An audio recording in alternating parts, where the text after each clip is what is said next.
Welcome to Against the Spread, where right here on YouTube, we're going to break down this week's NFL games for you against the spread. Now, he's going to have all of the games other than the Thursday Nighter for you on Sportsnet.ca. Right here, we're just going to tackle some 5 interesting matchups, and you want to pay attention. Last 2 weeks, in this very segment, he only 1 loss on his record, so listen to him, not me. And we're going to start with a tough one for you. A divisional matchup, which it looks like it should be an easy choice, but divisional games are always tough. This started at -4, went to 4.5, now at 5 for the Vikings, and still 67% of the public likes the Vikes. Do you? I do like the Vikings, and it's a tough pick because the Lions are actually 3-0 against the spread on the road this season, but I think that ends this week. They're coming off a really tough loss at home against Seattle, in which they could barely run the ball, just 34 yards. And then they traded away their top receiver in Golden Tate. So I think they're going to have a real tough time against a defense that's picking it up in Minnesota. They allowed just 270 yards against the Saints last week, despite the loss.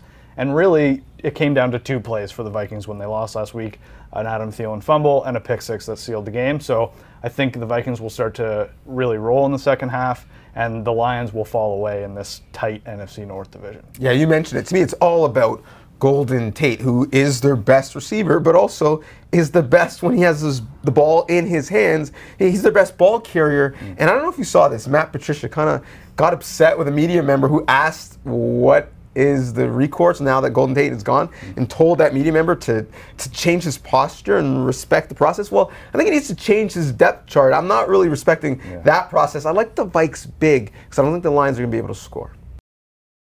Another divisional matchup, which might end up deciding the division. Baltimore -3 favorites, 61% of the public are with the Steelers, and they are a public team. Who do you like? I like the Steelers. I think these two teams are going in different directions at this point in the season. The Ravens started out really hot, and the Steelers had a lot of drama with Le'Veon Bell being out. But the Steelers are starting to pick it up on offense. James Conner is running all over the league, and Antonio Brown got really involved last week. I think that's a good sign for them. The Ravens, on the other hand, the defense has been a bit shoddy the last couple games. They've lost back-to-back in 3 of their last 4. The Ravens actually have the upper hand in this matchup. They've won 5 of the last 8 at home against the Steelers, but I think the Steelers have this one, and I'm going to go with them to cover. Listen, I've said in this segment, I don't know if I trust the Steelers. I'm going to wait till Bell comes back. I'm going to wait till Bell comes back.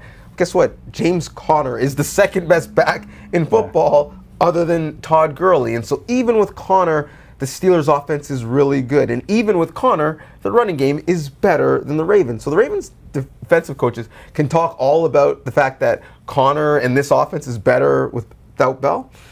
I don't know if that's true. I still like Le'Veon Bell, but they're good enough to beat the Ravens.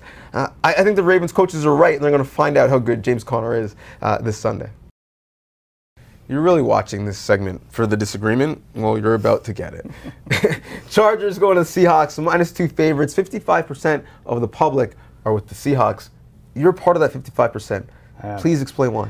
Okay, the Chargers have won 4 in a row and 5 of the last 6, but the opponents haven't been all that great. It's just been teams you expect the Chargers to beat. Now they're going on the road against a Seattle team that's really picking it up, and it's in Seattle. That's such a tough place to pick against. So it's a small spread.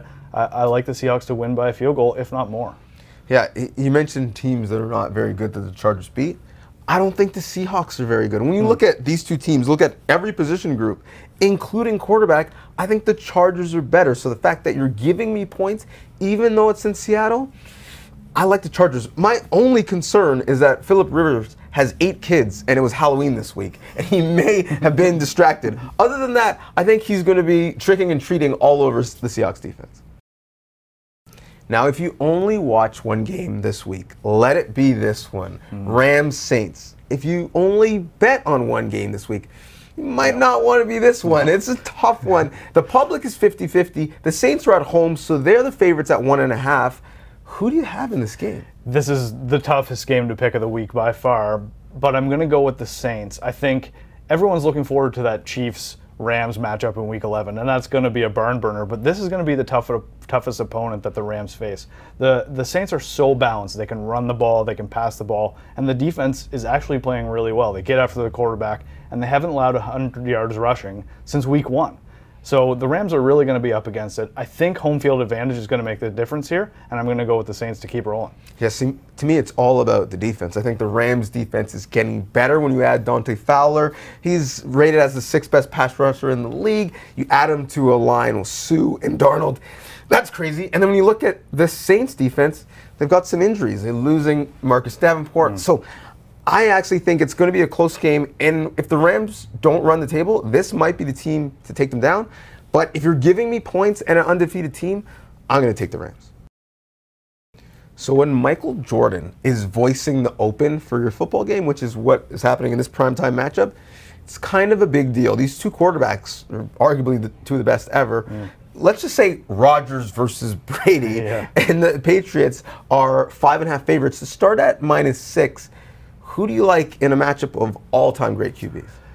The Patriots this year are 3-1 against the spread. They're really good at home. The Packers on the road are 1-2 against the spread. But my gut is telling me to pick the Packers, and I'm gonna go with it. Aaron Rodgers was oh so close to getting that chance to break the Rams' winning streak last week if it wasn't for Ty Montgomery with that fumble.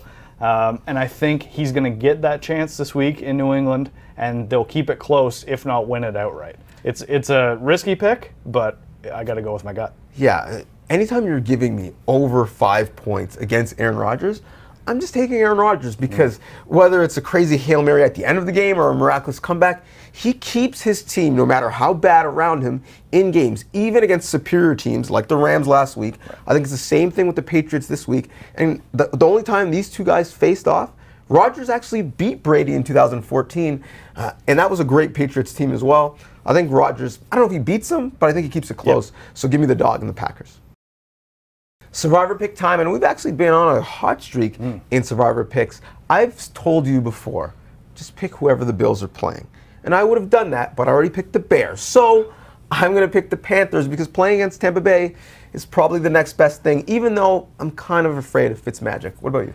I'm going to make a risky pick this week, and it'll work if you've already picked a big dog or you're trying to stow away a surefire pick for later in the year. But I'm going to go with the Cowboys against the Titans, and it's because they're at home. The Cowboys are a different team at home. It's true. They seem to be more complete, and on the road it all falls apart. But against a Titans team that has never been convincing this year, except maybe in an overtime win over the Eagles, I like the Cowboys to capitalize on those struggles of the Titans and win pretty easily, honestly.